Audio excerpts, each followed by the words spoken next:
দেশের বিভিন্ন জেলার সাব রেজিস্ট্রার অফিসে অভিযান চালিয়েছে দুর্নীতি দমন কমিশন। সকাল থেকে বিকেল পর্যন্ত গোপালগঞ্জের কোটালীপাড়ার সাব রেজিস্ট্রার অফিসে অভিযান চালিয়েছে দুদক।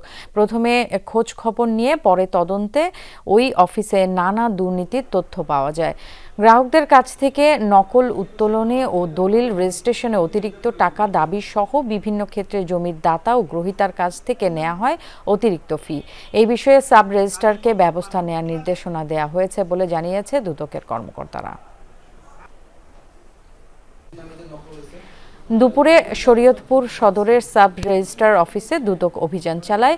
শ্রেণী পরিবর্তন করে রাজস্ব ফাঁকি, দাতা গ্রহীতার নাম পরিবর্তন আর নকল উত্তোলনে অতিরিক্ত ফি আদায় সহ নানা অনিয়মের অভিযোগ পায় দুদক। পরে অভিযানে রাজস্ব ফাঁকি দেওয়ার তথ্য পাওয়া যায়।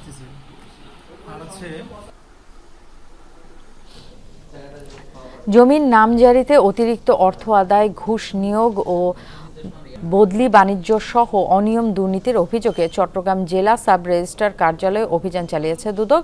দুপুরে কয়েক ঘণ্টা ধরে চলা এই অভিযানে নথিপত্র যাচাই করেন দুদক কর্মকর্তারা। অনিয়ম দুর্নীতির সত্যতা মিলেছে বলে জানান তারা।